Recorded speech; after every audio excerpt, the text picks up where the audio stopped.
Olá, pessoal, seja bem-vindo ao Intensiflix, canal criado para promover conhecimento e atualização em medicina intensiva. Hoje o nosso vídeo é sobre classificação dos estados de choque circulatório.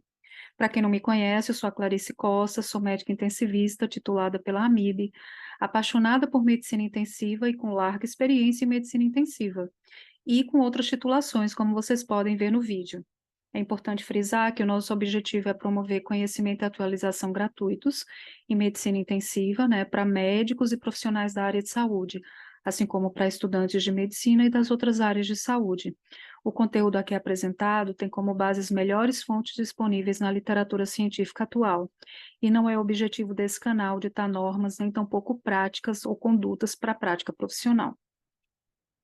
Antes de falarmos sobre a classificação de choque, é fundamental revisarmos conceitos importantes sobre o transporte de oxigênio. Então, o sangue venoso, ou seja, o sangue pobre em oxigênio e rico em gás carbônico, chega aqui na membrana alvéolo capilar pulmonar. Aqui ocorre a troca gasosa, altamente eficiente. Em aproximadamente um quarto de segundo, esse sangue sai rico em oxigênio e pobre em gás carbônico. Esse oxigênio é transportado principalmente ligado à hemoglobina e uma pequena parte dissolvida no plasma. Aqui a gente revisa então o conceito do conteúdo arterial de oxigênio, que é hemoglobina vezes saturação vezes 1,34, que é o oxigênio ligado à hemoglobina, mais o O2 dissolvido no plasma. Para que esse oxigênio chegue até o tecido, é importante que tenha um débito cardíaco eficiente, adequado à demanda metabólica. E aí aqui a gente revisa o conceito de DO2, que é débito cardíaco vezes o conteúdo arterial de oxigênio. Chegando até os tecidos, vai haver o consumo, de acordo com esse consumo de oxigênio, vai haver a extração de oxigênio. O consumo de oxigênio é conhecido como VO2, que é débito cardíaco vezes a diferença artério-venosa de oxigênio. A taxa de extração, obviamente, é proporcional à demanda metabólica tecidual. No indivíduo normal, fica em torno de 25 a 30%. O oxigênio que não é utilizado volta no sangue venoso, ligado à hemoglobina e dissolvido no plasma também. Aqui a gente revisa o conceito de conteúdo venoso de oxigênio, que é a mesma fórmula do conteúdo arterial, a diferença é que onde tem saturação arterial, aqui a gente bota a saturação venosa, lembrando que a saturação venosa que nós utilizamos é ou a saturação venosa da gasometria coletada na veia cava superior através de um catéter venoso profundo, ou a gasometria coletada na artéria pulmonar através de um catéter de artéria pulmonar. Essa é a saturação venosa mista. E aqui, ao invés de a gente usar a PaO2, que nós coletamos na gasometria arterial, que a gente vai usar PVO2, que está presente na gasometria venosa, ou central ou mista. E aí, o oxigênio que não é utilizado retorna para o pulmão para haver nova troca gasosa e o ciclo recomeça. É importante, então, para que a gente tenha uma entrega de oxigênio adequada, que nós tenhamos um débito cardíaco adequado, hemoglobina suficiente, uma saturação dentro da normalidade e que aqui a célula esteja funcionando bem, ou seja, a mitocôndria esteja funcionando bem para utilizar esse oxigênio absorvido para transformar em energia, assim como o endotélio microvascular também esteja funcionando bem para que haja essa extração de oxigênio. Esses conceitos são importantes para a gente agora entender a classificação de choque. Normalmente, o choque é classificado de acordo com o tipo de fluxo. Então, vamos começar pelo choque de baixo fluxo. Aqui, o transporte de oxigênio está inadequado. Por quê? Porque o débito cardíaco está inadequado à demanda metabólica. O débito cardíaco aqui pode estar inadequado por obstrução ao volume sistólico, por problemas relacionados à volemia, alterações na volemia, ou alterações na contratilidade miocárdica. A taxa de extração vai ser maior, porque o que chega na periferia, a célula está absorvendo, e por causa disso, a SVO2 está reduzida porque a taxa de extração está maior. Então, o que sobra é menos. Então, o que vai para o sangue venoso é menor do que a saturação venosa que a gente encontra habitualmente. Se a gente usar a saturação venosa central, é de 70% a 75%. Se a gente usar a saturação venosa mista, é de 65% a 70%. Um exemplo de choque de baixo fluxo é o choque hipovolêmico, responsável por em torno de 16% dos estados de choque. Aqui, a questão principal é a perda de volemia. Então, é a perda de volemia que vai levar à redução da pré-carga, com redução das pressões de enchimento, e um débito cardíaco reduzido. No ecocardiograma, a gente vê que as câmaras cardíacas estão vazias, com contratilidade normal aumentada. O problema não é a função miocárdica, mas a volemia reduzida. Isso pode acontecer, por exemplo, numa hemorragia vultosa, um paciente que sofre um politrauma, que perde muito sangue, um paciente com desidratação intensa, tudo isso é perda de volemia que pode comprometer o volume sistólico. A taxa de extração aqui é elevada, como eu expliquei anteriormente, com redução da SVO2, e a resistência vascular sistêmica está elevada na tentativa de manter uma pressão arterial adequada. Então, a DO2 aqui está comprometida por causa desse mecanismo. O choque cardiogênico é outro estado de choque por baixo fluxo, representa em torno de 16% dos estados de choque. E aqui, a questão principal é contratilidade. Há uma disfunção severa uni- ou biventricular, que aí leva a uma redução do débito cardíaco.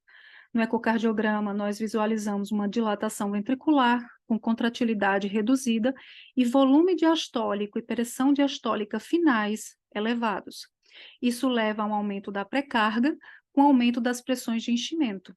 Então, aqui a DO2 está reduzida, principalmente por causa do débito cardíaco que está inadequada à demanda metabólica. A taxa de extração é elevada porque é de baixo fluxo, com redução da SVO2. E aqui a resistência vascular sistêmica elevada na tentativa de manter uma pressão arterial adequada. O próximo choque de baixo fluxo é o choque obstrutivo, representa em torno de 2% dos estados de choque. Aqui o problema principal, ou seja, a alteração principal é a obstrução uni- ou biventricular ao volume sistólico. Então, o coração bate bem, o paciente tem volemia, mas tem uma obstrução parcial ou total à saída de sangue do coração. E aí, por isso, o débito cardíaco está reduzindo, comprometendo, então, a entrega de oxigênio a nível tecidual. 3 causas principais. Tamponamento miocárdico. No ecocardiograma, a gente vai ver derrame pericárdico volumoso, com compressão de átrio direito e ventrículo direito e veia cava inferior dilatada. E a PVC, nesse caso, está elevada porque há uma redução da complacência diastólica do ventrículo direito. Se a causa for tromboembolismo pulmonar, no ecocardiograma, nós visualizamos um ventrículo direito dilatado com uma cava inferior também dilatada. E a PVC está elevada por um aumento da pressão diastólica final do ventrículo direito. Se a causa for pneumotórax hipertensivo, no ecocardiograma nós visualizamos compressão de VD e até VE, e a PVC está elevada aqui por aumento da pressão pleural. Continuando então, classificação de acordo com o tipo de fluxo dos choques de alto fluxo. Aqui a questão é: débito cardíaco está normal, às vezes elevado, mas há uma redução da extração periférica de oxigênio. Então, a taxa de extração está reduzida, e como a taxa de extração está reduzida, a SVO2 pode estar normal ou elevada. O principal choque por alto fluxo é o choque distributivo. Representa 66% aproximadamente dos estados de choque, sendo obviamente a maioria o choque séptico, que nós conhecemos bem, 62% choque séptico, em torno de 2 a 4% não séptico. A questão principal aqui, vasoplegia sistêmica. Então, o paciente apresenta vasoplegia sistêmica, tem uma resistência vascular sistêmica reduzida, e a pré-carga pode estar normal ou reduzida se o paciente não recebeu uma ressuscitação volêmica adequada. E a outra característica importante é um estado hiperdinâmico. O débito cardíaco pode estar elevado ou ainda dentro dos parâmetros da normalidade. Nós vemos no ecocardiograma um coração hiperdinâmico com boa contratilidade, mas atenção, se esse paciente tiver uma hipovolemia severa, esse coração ainda pode estar com os parâmetros dentro da normalidade, não está hiperdinâmico, e quando você faz a ressuscitação volêmica, aí você enxerga o estado hiperdinâmico do paciente. Uma outra causa também é que o paciente pode estar com miocardiopatia séptica, com disfunção ventricular secundária, então, à sepse. E aí você vai ter um débito cardíaco normal ou reduzido, a depender do grau de comprometimento da função ventricular. Outro ponto muito importante é o seguinte: lembra que eu falei num dos primeiros slides que para que a extração de oxigênio seja feita de forma adequada, é importante você ter uma função endotelial microvascular normal e ter a mitocôndria funcionando bem, metabolizando bem esse oxigênio. Então, aqui, no choque distributivo, você pode ter disfunção endotelial microvascular e ou disfunção do metabolismo mitocondrial de oxigênio, levando a uma taxa de extração reduzida, com desequilíbrio importante DO2-VO2 e um SVO2 elevado.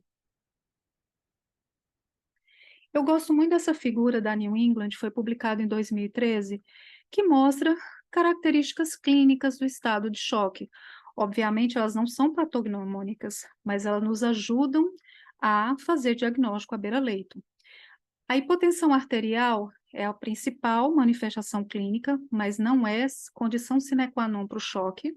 Às vezes o paciente já está em estado de choque e ainda mantendo uma pressão arterial dentro dos limites da normalidade, porque a resistência vascular sistêmica está elevada. Pode ter, e é só uma questão de tempo para evoluir para a hipotensão, sinais de hipoperfusão periférica podem estar presentes, e aí a gente enxerga pelo aumento de lactato sérico. O paciente pode apresentar alteração do estado mental, que pode se manifestar através de confusão mental, sonolência, a pele com extremidades frias, moteada, o paciente pode apresentar oligúria. Então, são sinais clínicos que nos ajudam no diagnóstico de choque e também no manejo. Os outros detalhes aqui eu já mencionei nos slides anteriores. Para concluir, eu queria falar sobre o score SOFA. É um score que nós usamos há anos na UTI. Ele foi desenhado para ser usado dentro da UTI, no paciente que está internado. E ele é um score bom, interessante, porque ele avalia o número de disfunções orgânicas e o grau de comprometimento de cada disfunção. Aqui tem 6 disfunções: respiratória, coagulação, que é hematológica, função hepática, cardiovascular, sistema nervoso central e renal. E de acordo com o grau de disfunção, ele atribui um número. Quanto maior o número, isso indica que a disfunção é pior. Então, quanto maior o número de disfunções e quanto mais grave for cada disfunção, pior é o prognóstico desse paciente. Ele é um score para ser usado dentro do CTI e que a gente faz diariamente, não só para diagnosticar as disfunções orgânicas, mas também para acompanhar a evolução desse paciente dia a dia. Então, concluindo o nosso vídeo, mensagens importantes para gravar. Choque é uma das causas mais frequentes de admissão em UTI. Choque é a manifestação clínica do desequilíbrio entre DO2 e VO2, seja por baixo fluxo, vasoplegia sistêmica, disfunção endotelial microvascular ou disfunção metabólica celular. Alguns sinais clínicos avaliados à beira-leito podem auxiliar no diagnóstico de choque, Hipotensão é uma manifestação clínica frequente, mas não é essencial para o diagnóstico. E o diagnóstico tardio e a ausência de tratamento precoce para restabelecer o equilíbrio entre a oferta e o consumo de oxigênio celular comprometem o desfecho clínico do paciente. Terminamos por aqui. Se você gostou desse vídeo, se inscreva no canal, dê o seu like, compartilhe e nós nos encontraremos no próximo vídeo. Obrigada!